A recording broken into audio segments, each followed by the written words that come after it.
Seam finishes are a way to cover the cut edge of a piece of woven fabric, not knits. Most knit do not require a seam finish. Yes, they look great if you use them, but you don't have to.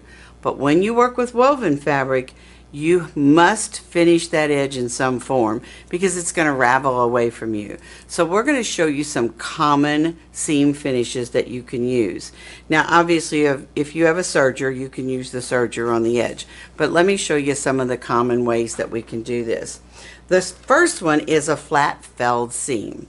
And what you're going to do is, first of all, you're going to stitch that seam together, and you can see that this has been stitched, and typically you need at least 5/8 of an inch to stitch that together because we're going to remove part of it. Then in the next step, you're going to cut away part of that seam just on one side. Can you see that? That's just on one side, because we're going to take the other side and fold it over like this, and then fold the entire thing to one side. That's going to completely enclose that edge, and you won't have any raveling whatsoever. It also looks really, really neat if you're working with something like suede or like leather. It's just a great way to finish that edge, because that way you could use it on either side. So now after that's folded over, this is what it's going to look like, and you've got a really neat edge to this. And then you're going to top stitch that edge down. So you can see this is where you originally stitched that seam. This is what you folded over and you stitched down. Now that's pretty enough to use just as is, but on the other side, can you see, you don't see both of those stitching lines, you just see the one. So that's a Flatfeld seam. This is called a French seam, and the only thing you have to remember in this is we're going to completely enclose this seam allowance inside so you don't see it at all. But you have to start out a little bit different. Instead of putting right sides together, you're literally going to put wrong sides together, and sew your 5/8 in seam allowance. Then take your scissors and you're going to trim off, probably to about 1/8 of an inch, and just throw that away. Then you're going to turn this back like this, and you're going to seam one more time. Now can you see, this is the inside of my garment, and when I go to the outside of my garment, can you see that's going to be completely enclosed.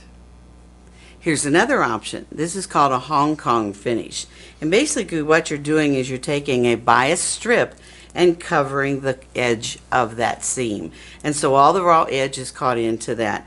Now I kind of like this seam finish on here, because if you open your jacket up or you lay your jacket over a chair, you've got a really pretty inside, especially if you're not going to line a jacket or something like that. So let me show you how simple this is to do. So the first thing we're going to do is to make our seam, and this again is our 5/8 inch seam allowance. And then what we're going to do is we're going to take a bias strip of something, and all you're going to do is to stitch it right on the edge. And I'm going to turn this over to show you. This is what you would be doing, is stitching that bias trim to the edge of that seam, to the side edge of that seam. Fold this to the inside and top stitch it, and that's exactly what you have here, and that is exactly what I have on the inside of my jacket. This is a mock Flatfeld, which means it's a phony one. So I'm going to show you how we're going to do this. First of all, you're going to make your seam allowance. So we're back to doing that seam allowance first, and then you're going to turn it over like this, and almost all sewing machines have a special overcast stitch on the machine. So use whichever one you choose to do, and you can see that's what I have done here, just done an overcast stitch on the machine. And then you're going to press this to one side and you're going to top stitch it, and this is what it's going to look like on the outside. So very simple, very easy to do.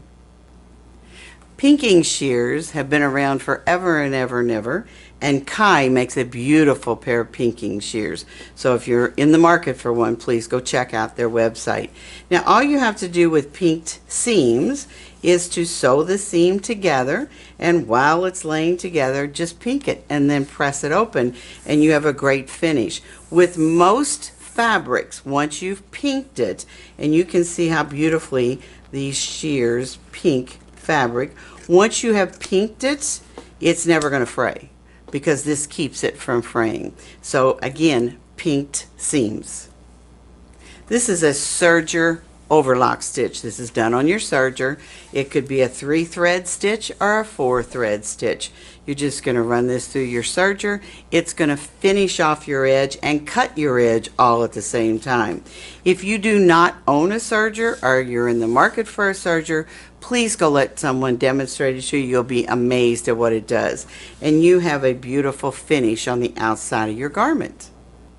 Most sewing machines have a finished overlock stitch on the machine, so choose whichever one you want. You can see I have 2 of those here, and it's just a really great way to use your machine and sew your edge. So once you've sewn your seam, overcast the edge of it and you'll have a beautiful finished edge. Now I want to show you something about this one because I really like this stitch. This is kind of like 2 stitches on, 1 stitch off, 2 stitches on, 1 stitch off. You know, I've come in contact with some wools lately that are beautiful, and I even have a coat made out of one of the wools. They don't really fray, they just have little pieces that come out from them. So all around the edge of that coat, I did this stitch. And believe it or not, you can't see it at all because the coat was black, so you can't see it at all. But it really stopped all of that from pulling out. And I really don't call it fraying because that's not what it did. It just had some loose threads as you were handling it. So this overlock stitch finished it all. Here's a simple way to finish off the edge as well. So you've made your 5/8 inch seam allowance or whatever size seam allowance you're going to use. And then all you have to do is to turn the edges. Now the easiest way to do these edges is to turn one at a time and press it. So you would turn one side and press it, and then fold it over this way and turn the other side and press it. And then you could either top stitch that down if you wanted to, but when you press it open, you've got a really pretty inside to the garment. Now, we have red thread here so that you can see a little bit better. Obviously, you would use gray thread, but you would have a really pretty finish to the inside. I hope you enjoyed the video. Now it's time to check out the website. Everything is on there. You can purchase the pattern, the book, all the notions I talked about. You can join the Fit Club and check out the classes where I'm teaching. And be sure to follow me on Facebook.